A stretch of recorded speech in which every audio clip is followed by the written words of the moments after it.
Bonjour à tous, je suis Cyrix1995, je vous souhaite la bienvenue dans une nouvelle vidéo très particulière. Comme vous le voyez, aujourd'hui nous sommes sur Hogwarts Legacy, mais comme je le fais régulièrement, le jeu ne va ici servir que de tâche de fond.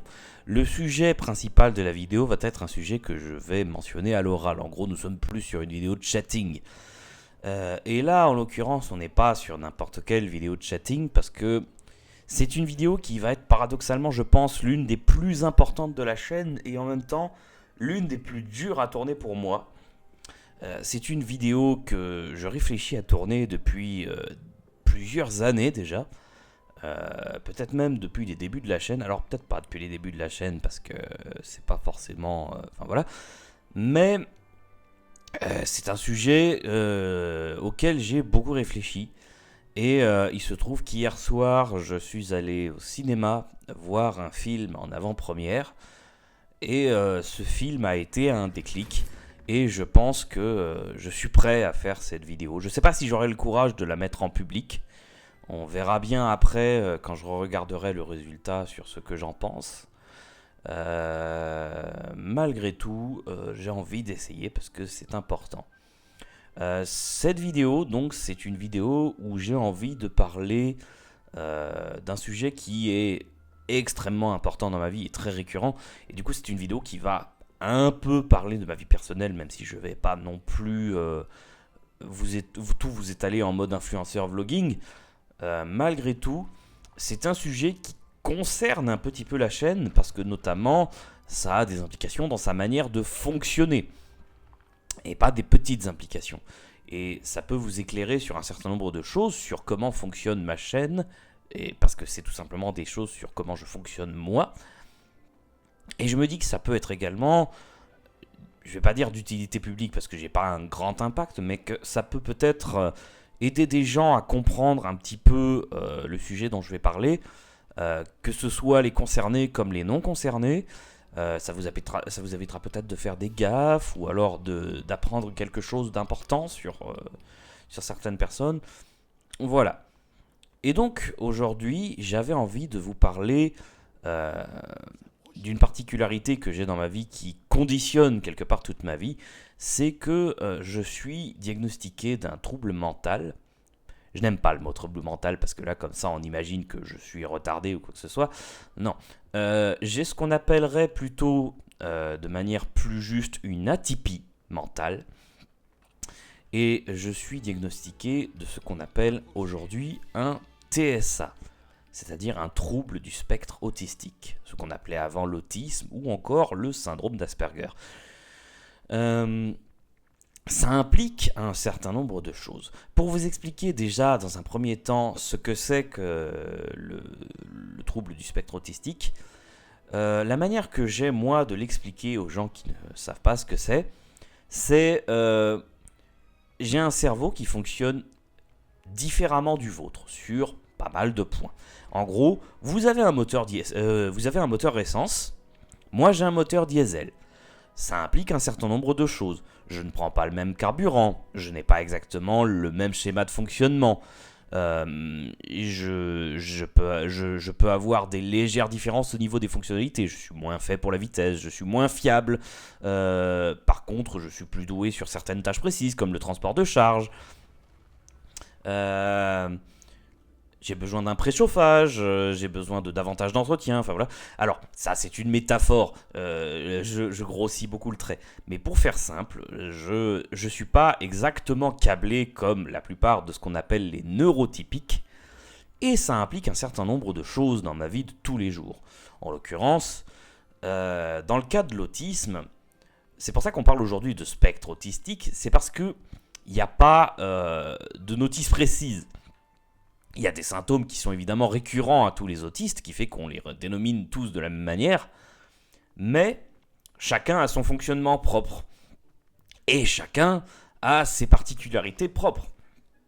Donc on ne peut pas établir une liste précise de tout ce qui ne va pas chez les autistes, et tout ce qui va au passage aussi, parce qu'il y a aussi des choses qui vont, et on ne parle pas assez. Et parce que chacun a ses propres particularités. En l'occurrence, Mais il y a quand même des choses qui reviennent. En l'occurrence, il y a 3 grandes choses qui reviennent. Tout d'abord, il y a un handicap social. Et quand je parle de handicap social, ce n'est pas seulement de la timidité. Je parle du fait que certaines fonctions sociales chez moi, et chez tous les individus qui sont diagnostiqués d'un trouble de l'autisme, ne fonctionnent juste pas. Il y a un certain nombre de choses qui sont innées pour vous, qui ne le sont pas pour moi. Attention, ça ne veut pas dire que je suis socialement inapte. Très loin de là. Au contraire, je suis d'ailleurs quelqu'un de relativement apte socialement aujourd'hui. Même si c'est pas parfait, de temps en temps les gens me comprennent pas, j'ai des réactions qui les surprennent. Pour autant, je suis pas non plus tous les jours enfermé dans ma chambre à ne pas bouger, à ne pas pouvoir parler, à ne pas pouvoir communiquer ou ce genre de choses. Il y a certains autistes dont c'est le cas. C'est très variable, ça dépend énormément d'un individu à l'autre, mais ce n'est pas mon cas. En l'occurrence, moi, j'ai développé ce qu'on appelle du masking. En gros, ce qui n'est pas inné, j'ai réussi à l'apprendre par moi-même. Et en gros, je réussis à jouer un peu au caméléon et à faire des choses que tout le monde fait de manière réfléchie. Donc, parce que je sais qu'il faut le faire, alors je le fais. Mais la différence principale, c'est que là où c'est automatique chez la plupart des individus neurotypiques, chez moi, ça ne l'est pas. Ce qui veut dire que quand j'interagis avec des gens, je réfléchis en permanence à ce que je dois faire, à ce que je ne dois pas faire, à ce que je dois gérer, à ce que je dois dire, je dois me placer des filtres parce que moi tout seul je n'en ai pas. Je dois veiller à doser mon humour parce que c'est quelque chose que je ne sais pas faire de moi-même. Et donc je réfléchis à tout ça en permanence en interagissant avec des gens. Et la différence principale, c'est que du coup, c'est un peu comme si vous jouiez à un RPG ou un point and click. Et du coup, vous savez, c'est un peu comme le combat à l'épée dans Monkey Island. Donc je réfléchis en permanence à quelle réponse je vais sélectionner. Et sur Monkey Island, vous avez remarqué, ça prend du temps. Il y a un temps de réflexion. On est posé, on prend le temps de réfléchir à quelle est la meilleure réponse, ce genre de choses. Dans la vraie vie, on ne peut pas faire ça. Donc je réfléchis très très vite et je dose en permanence très très vite. Mais du coup, ça me demande un énorme effort mental. C'est quelque chose de très fatigant pour moi. Et comme beaucoup d'autistes, ça peut m'arriver après de grandes interactions sociales d'être littéralement épuisé. Parce que je dépense énormément d'énergie à simplement interagir avec des gens.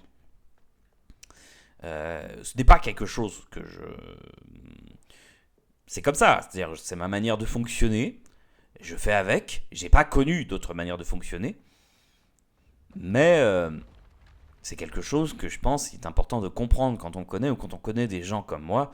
Si vous connaissez des gens autistes, dites-vous que quand vous interagissez avec eux, ils seront très certainement très heureux. C'est pas le contre, c'est pas le... C'est-à-dire ça ne remet rien en cause de ce point de vue-là. On adore les interactions sociales, on reste humain, on n'est pas des extraterrestres. Mais c'est quelque chose de fatigant, la plupart du temps. Et il y a beaucoup de choses de la vie qui deviennent fatigantes. Chez certains autistes, par exemple, c'est très fatigant de se doucher. Parce que, je vais l'expliquer plus tard, je vais développer plus tard ce point-là, mais ça peut être aussi fatigant de faire des tâches récurrentes, ça peut être fatigant de faire certains travaux précis. Et il y a beaucoup de choses dans la vie qui peuvent les épuiser. Et c'est du coup des gens qui demandent quelque part beaucoup de patience parce qu'il y a beaucoup de choses qui sont très simples pour les neurotypiques qui ne le sont pas pour nous. Exactement comme je le parlais avec le moteur à essence et le moteur diesel. Rouler vite pour un moteur diesel, c'est difficile parce que ce n'est pas des moteurs qui sont faits pour ça. Et malgré le fait que ça reste des moteurs avec des cylindres et des pistons exactement comme les moteurs à essence, il y a des trucs qui ne fonctionnent pas pareil. Et du coup, on ne peut pas faire exactement les mêmes choses. Du coup, pour les 3 points du truc autistique, j'ai dit il y a un grand handicap social. La seconde chose, c'est ce qu'on appelle les intérêts restreints. C'est certainement le truc le plus connu de l'autisme. C'est... on a une espèce de... alors, ça ne se manifeste pas de la même manière chez tous les autistes. Je vais essayer de vous décrire comment ça se manifeste chez moi. C'est que je suis quelqu'un qui fonctionne de manière très passionnelle. Dans le sens où J'ai une grande soif de connaissances, j'adore apprendre des trucs, notamment sur des sujets de prédilection que j'aime beaucoup, comme notamment l'informatique, la vieille informatique, les sciences comme l'espace. Comme beaucoup d'autistes, j'aime beaucoup aussi tout ce qui a trait à la mécanique, notamment tout ce qui a trait au train à vapeur, tout ce qui a trait au volcanisme, enfin voilà, il y a beaucoup de sujets récurrents. Quand j'étais petit, je dévorais des livres de documentaires et d'encyclopédies sur le sujet.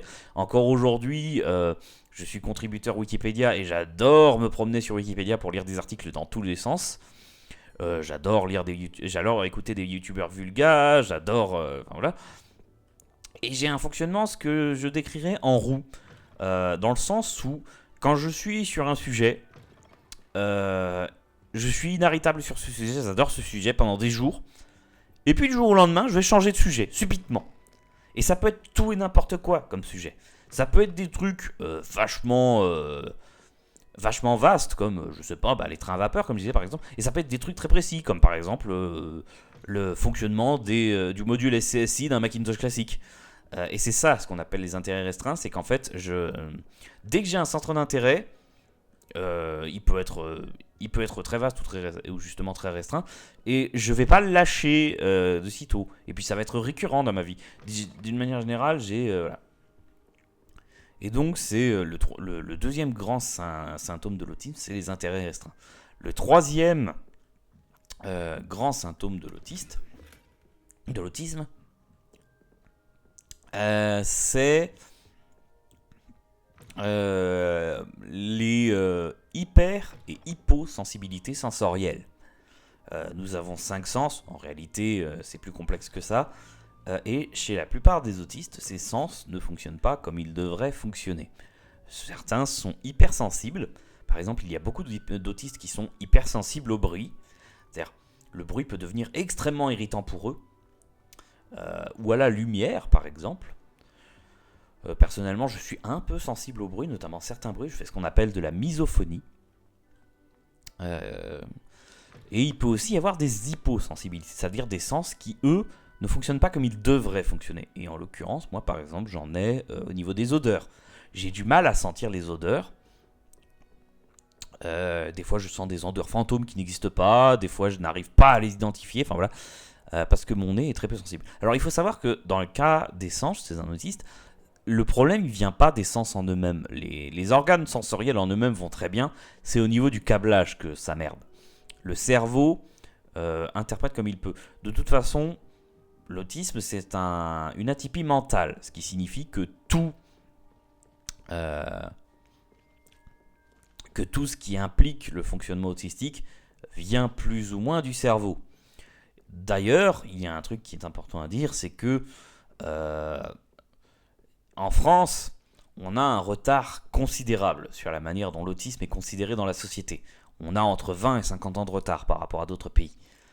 Tout simplement parce qu'en France, on vénère encore beaucoup, façon de parler, on fait encore beaucoup confiance à une discipline de la psychiatrie qui s'appelle la psychanalyse, que vous avez peut-être déjà vu si vous avez fait de la philosophie au lycée.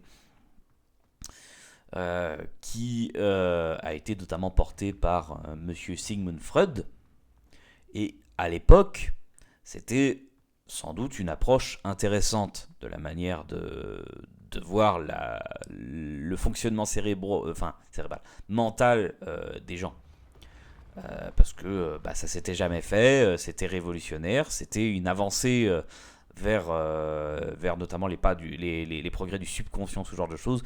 Mais il faut savoir qu'aujourd'hui, la psychanalyse, c'est une discipline qui a extrêmement mal vieilli et qui, dans certains cas, notamment aujourd'hui, et notamment dans sa manière d'appréhender l'autisme, relève du charlatanisme, de la pseudoscience et surtout de la dangerosité.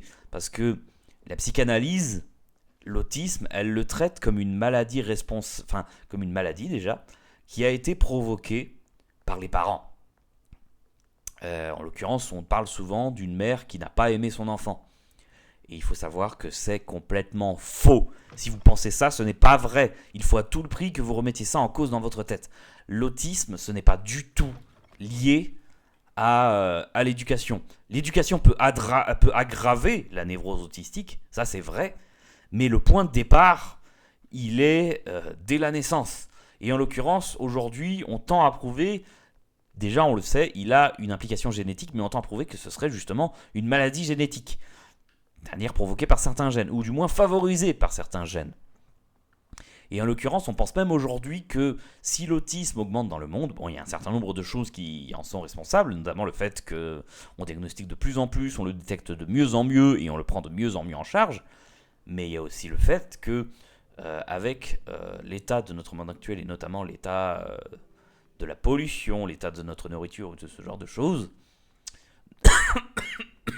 nous favorisons l'apparition de pathologies génétiques et nous favorisons l'apparition du syndrome autistique. C'est pour ça aussi qu'il est en augmentation dans le monde entier. Mais voilà. Une autre chose que j'aimerais mentionner qui est importante, c'est que vous avez peut-être déjà entendu, et vous pensez peut-être, qu'on est tous un petit peu autistes. Parce que c'est vrai que quand vous lisez les symptômes, c'est des symptômes qui sont relativement communs. Et vous en avez sans doute quelques-uns. Parce que vous avez peut-être des difficultés sociales, vous avez peut-être effectivement des intérêts restreints, vous avez peut-être quelques problèmes sensoriels, vous avez effectivement peut-être ce côté un peu en marge de la société, différent, vous avez un peu ce côté reclus, vous avez peut-être des difficultés de communication. Peut-être que vous êtes autiste, ça peut arriver. Et si c'est le cas, je vous encourage de tout cœur à vous diriger vers une structure de diagnostic, parce que ça peut être important, mais il faut savoir quelque chose, c'est que non, on n'est pas tous autistes. Ça, ce n'est pas vrai. Parce que quand vous dites ça, il faut savoir que c'est quelque chose d'extrêmement blessant pour les personnes autistes. C'est un peu comme si vous écoutiez une femme qui se plaint de sa position dans la société, en l'occurrence le fait que les femmes vivent énormément de souffrance, elles vivent du harcèlement dans la rue, elles vivent des différences de traitement au niveau du travail, des différences salariales, des différences liées au patriarcat, ce genre de choses, qu'elles manifestaient toutes ces souffrances. C'est comme si vous leur répondiez « Oui, mais dans la société, tout le monde souffre. » Et c'est vrai, on souffre tous un petit peu dans la société. On n'a pas forcément une position qui nous satisfait. On a des difficultés, on a ce genre de choses. Mais là où vous faites très mal et vous êtes très blessant, volontairement ou pas, c'est que vous oubliez quelque chose de fondamental, c'est qu'il y a une différence flagrante de degré. La souffrance que peut ressentir un homme comparée à la souffrance que ressent une femme du point de vue de la discrimination, elle est énorme.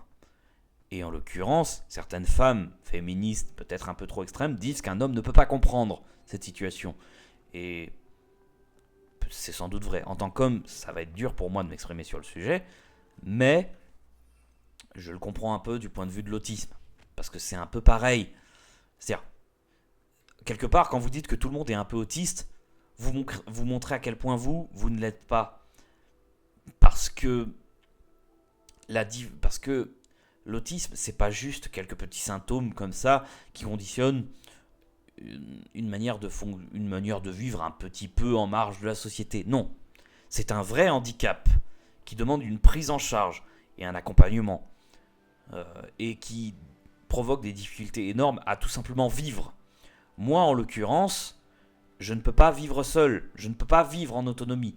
J'ai un certain nombre de dispositifs médicaux autour de moi et j'en ai besoin pour vivre. J'ai vécu sans, parce que j'ai été diagnostiqué très tardivement dans ma vie. J'ai été pendant 24 ans en errance médicale, mais je n'ai pas bien vécu du tout. C'est comme si vous priviez un aveugle de son chien d'aveugle. Il ne va pas mourir sur le coup, et il va très certainement continuer à vivre, mais ce sera extrêmement difficile pour lui. Et la différence, elle est là. C'est que tous les autistes que je connais ont besoin de dispositifs médicaux pour vivre, ou d'une prise en charge, pour bien vivre. Pas juste survivre. Et du coup, non, on n'est pas tous autistes, parce que tout le monde n'a pas besoin de ça pour vivre, et malgré le fait que vous ayez des symptômes qui s'apparentent aux miens, c'est pas le même degré. Et en l'occurrence, Moi, on en est à un point où, par exemple, mes difficultés sensorielles font que je ne peux pas vivre dans un environnement seul sans le rendre insalubre. Parce qu'avec, par exemple, le fait que avec mes difficultés sensorielles, je ne suis pas capable de voir à quel point un environnement est sale. Et fatalement, ça implique que si on me laisse gérer la propreté, notamment de mon lieu de vie seul, très vite, ça devient dramatique. Du coup, j'ai des dispositifs qui m'aident à faire ça. J'ai aussi des dispositifs, notamment dans le cadre j'ai eu des dispositifs notamment dans le cadre du travail, parce que je ne peux pas travailler comme quelqu'un normal. Parce qu'avec, il faut savoir aussi qu'on est rarement seulement autiste. Autour de l'autisme, il y a ce qu'on appelle les comorbidités. Ce sont d'autres troubles qui sont favorisés par l'autisme et qui sont entretenus, entre guillemets, par l'autiste et qui entretiennent l'autisme même. En fait, il y a un certain nombre de choses dans le fonctionnement qui sont provoquées par notre fonctionnement étrange et qui du coup reviennent et l'entretiennent. En l'occurrence, moi par exemple, j'ai deux autres comorbidités autour de l'autisme. J'ai ce qu'on appelle un TDAH, un trouble de l'attention avec hyperactivité, dans mon cas hyperactivité cérébrale, et j'ai ce qu'on appelle une dyspraxie. Une dyspraxie, c'est un trouble psychomoteur. En gros, mes facultés motrices vont très bien, mais au niveau du cerveau, pareil, j'ai des soucis de câblage, ce qui fait que j'ai certaines difficultés à effectuer certaines actions précises. J'ai des difficultés à planifier certaines actions. Et d'une manière générale, il y a un certain nombre de choses qui reviennent dans l'autisme. Moi, j'ai ce qu'on appelle des difficultés de planification. C'est très difficile pour moi d'organiser des choses dans ma tête. Et c'est très difficile pour moi, encore plus, de changer quelque chose de déjà planifié. Parce que j'ai un fonctionnement en routine. J'ai besoin de choses stables et établies pour me sentir bien. Et de choses qui ne changent pas. Dès qu'on change, je peux avoir des réactions qui vont être over the top pour beaucoup de gens, parce que pour moi, c'est une véritable partie de mon organisation qui s'effondre. Et c'est très très dur pour moi. Il faut savoir que j'en suis conscient, que je fais avec. Je préviens les gens autour de moi quand ça arrive. Pour autant, c'est pas parce que j'en suis conscient que je peux l'arrêter. À dire, c'est comme la dépression, c'est comme la même chose. Le fait d'en être conscient, de savoir qu'on a ce problème, ne suffit pas à l'arrêter. Parce que c'est un peu comme pour reprendre l'exemple de la dépression, je pense que si on avait tous dans la tête une manette qui dit « là je suis plus dépressif », je pense qu'on n'aurait pas autant de problèmes avec les dépressifs. Et sans stigmatiser les dépressifs, parce que je suis moi-même dépressif chronique, c'est quelque chose que je comprends totalement, il y a plein de gens qui sont persuadés qu'il suffit, que parce que c'est dans la tête, c'est pas grave, parce qu'il suffit de penser, il suffit de faire des efforts pour que ça change. Non. Il faut arrêter avec ça aussi. Ça aussi, c'est une chose qui fait qu'en France, on a énormément de retard sur la prise en charge de l'autisme et des autres atypies mentales. Non. Dans la tête, c'est tout aussi grave que physiquement parlant.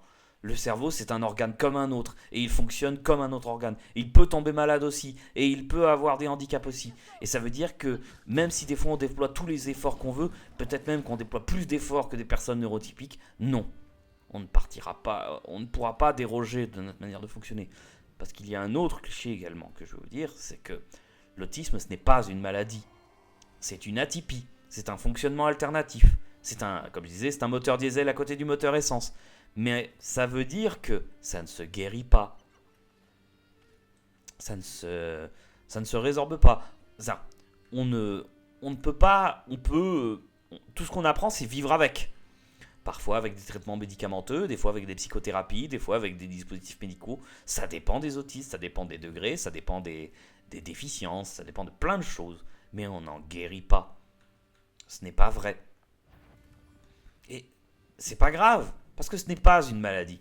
C'est-à-dire, moi personnellement, ce qui me fait souffrir dans mon quotidien, c'est pas le fait d'être autiste. Ça, je le vis très bien. C'est ma manière de fonctionner. Je connais les avantages que ça a, je connais les inconvénients que ça a, et comme beaucoup de gens, je vis avec. Et depuis le temps, je m'y suis fait. Mais là, ce qui me fait souffrir, c'est la manière dont la société me voit, me prend en charge, m'appréhende. Parce que comme beaucoup de handicaps, c'est souvent très difficile, très lourd. Il y a énormément de discrimination là-dessus. C'est d'autant plus dur que mon handicap ne se voit pas. C'est-à-dire, à moins de me connaître bien et de remarquer les quelques difficultés de fonctionnement que je peux avoir, qui sont outre le masking, parce que comme je l'ai dit, sans même m'en rendre compte, j'ai appris à m'adapter et à fonctionner plus ou moins comme un neurotypique en apparence. Ce qui fait que c'est très dur de voir que j'ai ce trouble. Et ben j'ai souvent affaire à de l'ignorance. J'ai parfois affaire à de la condescendance. J'ai parfois même affaire à de la franche discrimination, ce qu'on appelle du validisme. Et on considère effectivement que les individus comme moi sont en dessous des autres et devraient être traités, enfin moins bien traités que les autres. Parce qu'on fait chier, parce qu'on coûte cher, parce que voilà. Et ça fait partie de mon quotidien.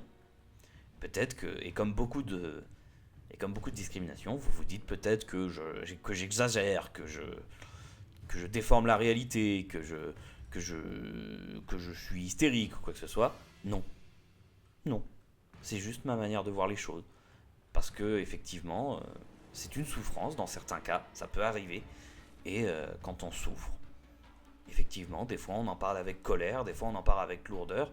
Et c'est pour ça que je comprends beaucoup les personnes discriminées, comme par exemple les féministes, ou d'une manière générale les gens qui ont certaines religions, certaines ethnies, certaines couleurs de peau, ce genre de choses, parce que on n'est pas dans le même bateau, on n'a pas la même manière d'être considéré, mais il y a des schémas qui reviennent. Et il y a beaucoup de gens qui nous considèrent que parce qu'on se plaint, on fait chier, on fait des caprices, voilà.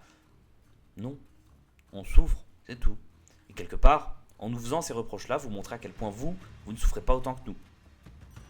Parce que justement, vous considérez qu'on fait un caprice.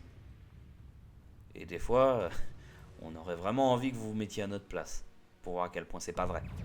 Mais bon. J'ai pas envie de tomber dans la confrontation. Cette vidéo, j'avais envie d'en parler pour décrire mon handicap. J'ai peut-être parlé un petit peu de ma manière. En l'occurrence, chez moi, les symptômes, on les a vus très tôt. J'avais un certain nombre de difficultés quand j'étais gamin, notamment quand j'étais en maternelle, j'avais une manière de comporter qui était très différente de celle des autres gamins. Je parlais très peu, je participais pas aux activités de groupe. J'avais des occupations qui étaient très particulières parce que je dévorais plein de livres, j'étais en soif de connaissances. Les dessins que je faisais ne ressemblaient pas du tout à ceux des autres enfants. Je n'ai jamais dessiné la maison avec papa, maman, le chat et le joli paysage à côté. Moi, je faisais de la machinerie, j'inventais des choses, je faisais des trucs alambiqués. Mes dessins ne ressemblaient à rien. À tel point que des fois, quand je les regarde aujourd'hui, je comprends même plus ce que je dessinais à l'époque. C'était tellement clair dans ma tête. Enfin voilà. Du coup, mes parents, très vite, sont allés voir un psychiatre. À l'âge de 4 ans, j'ai vu mon premier pédopsychiatre et j'ai commencé du coup un suivi. Et très vite, effectivement, on s'est rendu compte qu'il y avait quelque chose. On m'a fait faire tout un tas de tests, notamment le fameux test de QI, et on s'est rendu compte que j'avais un QI élevé.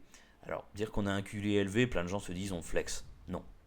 Le QI élevé, déjà, ça ne veut pas forcément dire qu'on est intelligent, parce qu'être intelligent, de toute façon, ça ne veut rien dire. C'est-à-dire, essayez de définir ce que c'est être intelligent. Vous allez voir, c'est pas facile. Parce que dans les faits, ça veut tout et rien dire, être intelligent. En l'occurrence, ce que me montre le test de QI, c'est que j'ai de très bonnes facultés à résoudre le test de QI. Par exemple, j'ai une bonne mémoire, j'ai un bon fonctionnement logique, ce genre de choses. Voilà. Mais ça ne veut pas dire que je suis intelligent. Alors, dans mon cas, bon, j'en sais rien. J'ai pas envie de dire que je suis intelligent, je suis con. C'est pas à moi de dire ça. Et d'une manière générale, j'en sais rien. Comme j'ai dit, déjà, ça veut rien dire. Enfin voilà, on s'en fout. Donc j'ai passé le fameux test de QI. Et un premier diagnostic est tombé. J'étais ce qu'on appelait à l'époque EIP, enfant intellectuellement précoce. Ce trouble-là, il vous dit sûrement rien. C'est pas vraiment un trouble déjà, mais vous le connaissez parce qu'on l'entend on l'entend à longueur de temps aujourd'hui. Ça a changé de nom, c'est ce qu'on appelle aujourd'hui HPI, haut potentiel intellectuel. Et quelque part, ça a été ma plus grande malédiction d'obtenir ce diagnostic-là. HPI, comme je disais, c'est pas un trouble à proprement parler. Ça signifie juste qu'on a fait un gros score au test de QI.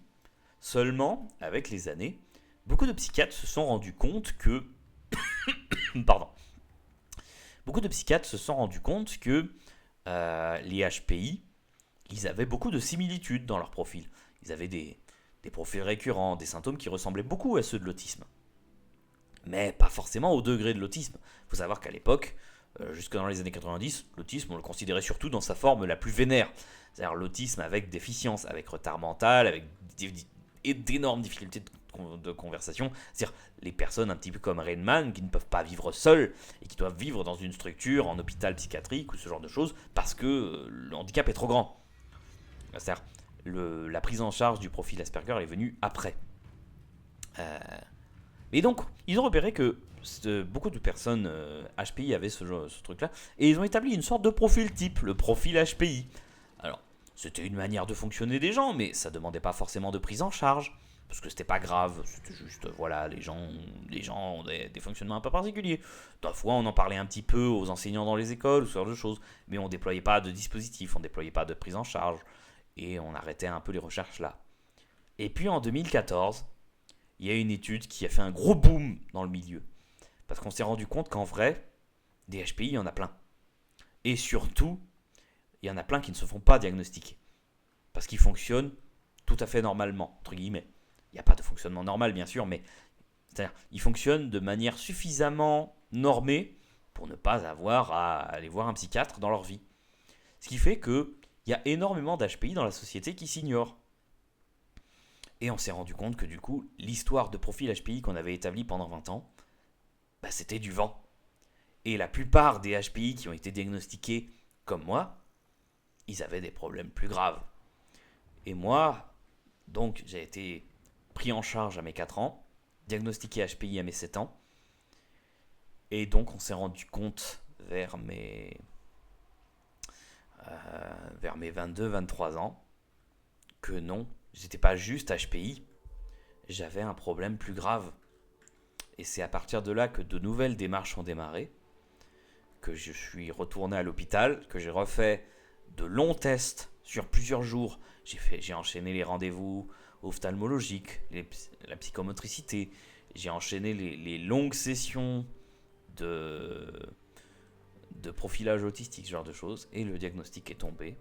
Je suis TSA, sans déficience intellectuelle, avec un TDAH et une dyspraxie. Et donc, j'ai été 24 ans en errance médicale, comme énormément d'autistes en France. Le diagnostic chez nous, il est très mal pris en charge, les délais sont très longs, les accompagnements ne suivent pas, parce que comme je le disais, la France est un pays qui a énormément de retard, notamment à cause de ses considérations psychanalytiques. Il y a également le fait qu'en France, on a une manière de considérer la santé mentale qui est désastreuse. Comme je l'ai dit, plein de gens se disent c'est dans ta tête, c'est pas grave. Ça peut être tout aussi grave que physiquement. Je vous conseille la vidéo de Dans ton corps, ou même les vidéos, parce qu'il en a fait plusieurs, qui sont dédiées à la santé mentale. Parce qu'il explique à quel point ça peut être grave, à quel point on pourrait très bien vivre avec un corps en parfaite santé, et pour autant être au plus mal de sa vie et mettre fin à ses jours. C'est ce qui est arrivé à sa mère, notamment. Et non, il suffit pas juste d'avoir un corps sain pour avoir un esprit sain. Comme le veut le dicton, il faut les deux. Et en France, on le comprend très très mal, ça encore. Ça avance. Ça avance. Mais on a encore beaucoup de chemin à faire. Surtout comparé à nos voisins, notamment les États-Unis ou l'Angleterre, qui ont des décennies d'avance sur nous. Enfin bon. Et j'aurais également envie de mentionner une autre chose, c'est que donc du coup, je l'ai dit 2 fois dans la vidéo, j'ai parlé, mon syndrome, il a eu pendant longtemps le nom du syndrome d'Asperger. C'est sans doute celui que vous connaissez le mieux, parce que c'est celui qui a été le plus médiatisé fut un temps. Aujourd'hui, ce nom il tend à disparaître. Et je vous encourage à ne plus l'utiliser. Pourquoi ? Parce que Hans Asperger, c'était un médecin dans les années 30-40 qui était autrichien. Et vous savez peut-être ce que ça veut dire.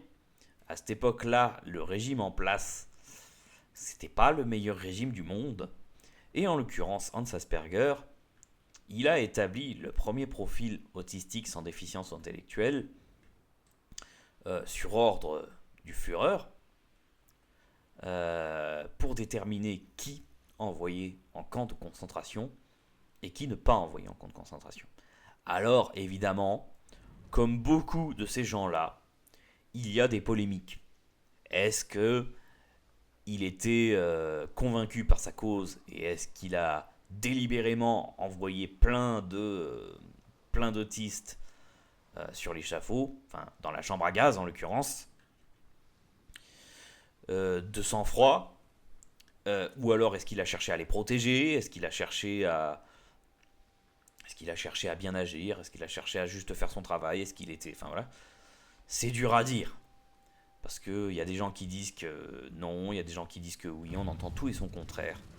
Malgré tout, la médecine a décidé de ne plus prendre de risques et de ne plus utiliser le nom de leur potentiel bourreau pour décrire les gens comme moi. Et en l'occurrence, personnellement, si un jour j'ai à parler avec vous, ça me plairait beaucoup que vous n'utilisiez pas ce mot non plus, parce que je n'ai pas envie qu'on me dénomme par le nom de quelqu'un qui a potentiellement éradiqué les gens comme moi de volonté. Mais bon, voilà. Un dernier point que j'ai envie d'aborder dans la vidéo, c'est du coup, qu'est-ce que mon autisme implique dans le fonctionnement de la chaîne. Et notamment moi, donc, il y a un certain nombre de choses. La première chose, c'est que, comme je l'ai dit, mes interactions sociales sont difficiles. Et en vidéo, j'interagis tout seul, donc c'est quelque part facile pour moi. C'est pour ça, d'ailleurs, que c'est ce format que je privilégie et non pas le streaming direct. J'ai fait des essais en streaming direct, j'avais dit que ça ne m'avait pas bien plu. Et je pense que c'est grandement en partie parce que les interactions sociales directes sont plus difficiles et beaucoup plus éprouvantes pour moi. Donc je fatigue beaucoup plus vite que quand je suis là à parler tout seul et à meubler avec vous ou à interagir dans les commentaires. Donc c'est pour ça que ce format-là, le format vidéo à l'ancienne, c'est le format qui me convient le mieux.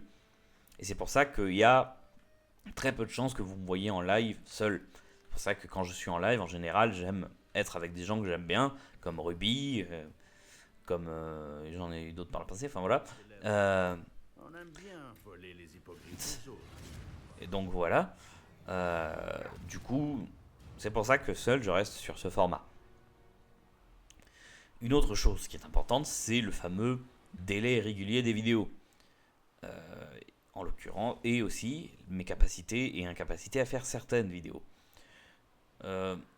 Comme je l'ai dit, j'ai ce qu'on appelle un TDAH. Donc, ça, c'est quelque chose de très connu parce que c'est quelque chose de plus en plus diagnostiqué aujourd'hui, qui peut être dû à plein de choses. TDAH, ça peut être une comorbidité de l'autisme, comme c'est mon cas. Ça peut être simplement un trouble qui se découvre seul.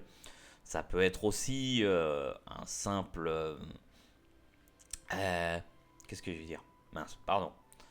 Ça peut être aussi quelque chose qui se développe avec le temps. Quelque chose de provoqué par le développement éducatif, ce genre de choses. Enfin voilà. Mais donc, ça implique des difficultés à se concentrer sur certaines tâches. Mais il faut savoir que c'est un fonctionnement qui est très en demi-teinte. Il y a des trucs, notamment quand j'ai pas envie, je vais pas réussir à me concentrer du tout et j'ai du mal à me faire violence. C'est très difficile pour moi de faire quelque chose que je n'ai pas envie de faire. Ça demande un énorme effort mental et parfois beaucoup de souffrance. C'est pour ça qu'au travail, ça a été extrêmement contraignant. Et ça demande tout un tas de prises en charge. Par exemple, j'avais droit à des pauses régulières, j'avais droit à un casque anti-bruit pour soulager mes oreilles, pour essayer de travailler dans l'environnement le plus optimal possible. Et ça implique que quand j'ai pas envie de tourner, j'ai pas envie de tourner. C'est non négociable. Parce que si je tourne alors que j'ai pas envie, je vais souffrir. Et j'ai pas envie de faire des vidéos où je souffre. Déjà parce que j'ai pas envie que ce soit ce que vous regardiez. Et j'ai pas envie que la chaîne YouTube devienne une contrainte pour moi, quelque chose de dur à vivre. Parce que ça peut vraiment faire très mal. Et du coup, quand j'ai pas envie, je tourne pas. Et du coup, il y a des longues périodes où il n'y a rien. Un peu comme maintenant, par exemple. J'ai eu un certain nombre de trucs, j'ai été malade, j'ai eu ce genre de choses. Et pour moi, ça implique que je suis pas en état de tourner, j'ai pas envie de tourner, donc je tourne pas. Et du coup, je suis pas régulier comme il faudrait l'être sur une chaîne YouTube normale, sur ce genre de choses. C'est en partie mon handicap qui veut ça. Également, c'est pour ça que quand certaines vidéos demandent des efforts spécifiques, comme par exemple beaucoup de montage, comme par exemple le best-of, c'est pas l'envie qui manque de faire un best-of. C'est des difficultés. Pour reprendre la métaphore du moteur, un moteur diesel, il y a des jours, tu vas taper dessus comme un sourd, ça va pas partir, ça va pas démarrer. Le moteur va très bien, mais la température va pas, il y a des trucs, voilà, machin, et ça démarre pas. Et quand ça démarre pas, c'est comme ça. Et il y a des jours, à l'inverse, où le moteur va démarrer tout de suite, tu vas appuyer sur l'accélérateur, ça s'arrêtera plus, ça va super bien tourner, ça va être nickel. Et moi, il y a des jours, c'est comme ça. Il y a des jours, il y a des périodes où, comme la période de mars, avril, mai, où je suis à fond. Je fais une vidéo par jour, tous les jours. Ça tourne super bien, je suis content, je suis inarrêtable. Et puis il y a des périodes, comme c'était en fin d'année par exemple, où là je peux pas démarrer, ça marche pas. Et donc les vidéos comme le best-of, il y a des jours je démarre, je fais plein de montage et tout le machin, et il y a des jours j'y arrive pas. Donc c'est très erratique, et c'est pour ça qu'à chaque fois je ne vous promets rien. Parce que je suis pas capable d'anticiper les jours où ça va bien tourner, où je serai inarrêtable et où je vais réussir à finir, et les jours où je vais tout simplement rien réussir à faire du tout. C'est pour ça qu'il y a certaines vidéos qui sont très dures aussi. Enfin, c'est pour ça qu'aussi j'ai arrêté de faire du montage. Parce que vous savez, les premières vidéos que j'ai fait sur cette chaîne étaient lourdement montées. Et des fois, c'est trop dur pour moi. Et donc, j'ai fini par abandonner ce concept. Et c'est pour ça qu'aujourd'hui, mon concept actuel, c'est un concept qui me demande peu de contraintes, qui est facile. Parce que même les jours où je suis pas dans une bonne période, c'est plus facile pour moi de me dire ah là, je vais tourner parce que j'ai bien envie. Parce que ça me demandera pas tant d'efforts. Donc voilà, c'est pour ça que c'est en grande partie pour ça que la chaîne est irrégulière et c'est en grande partie pour ça que les ambitions sont très fluctuantes. C'est en partie dû à ma manière de fonctionner. Je pense que j'ai fait le tour de tout ce que j'avais à dire, ou du moins du plus important, parce que c'est un sujet qui est vraiment vaste. Je pourrais dire énormément de choses, c'est-à-dire que ça conditionne ma vie tout entière. Et peut-être que je referai d'autres vidéos sur le sujet, je ne sais pas à quel point ça vous intéresse. Ça fait peur de parler de ce genre de choses parce que, comme je l'ai dit, j'ai peur d'être mal compris, j'ai peur d'être mal sujet. Comme je disais, ça fait partie de mon quotidien, ce genre de choses. C'est pas quelque chose que j'aime bien. Donc, ça demande beaucoup de courage d'en parler. Mais, comme je disais, j'ai eu le déclic pour le faire et je pense que c'est important de le faire pour moi, pour les gens autour de moi et pour vous, que vous soyez concernés ou pas. Parce que peut-être que si un jour vous rencontrez un autiste, ou si peut-être vous connaissez un autiste dans votre entourage, j'espère que cette vidéo vous donnera quelques clés pour mieux appréhender sa manière de fonctionner et pour éviter de lui faire mal sans vous en rendre compte. Parce que c'est le plus dur avec les discriminations et les différences. C'est ce qu'on appelle les discriminations ordinaires, c'est que des fois, on est très blessant alors qu'on ne voulait pas, on s'en rend pas compte, c'est juste que la société fonctionne comme ça, c'est pourri, et on ne le sait pas. Et j'espère que j'aurais pu vous apprendre quelque chose là-dessus. J'espère du coup que cette vidéo vous a plu.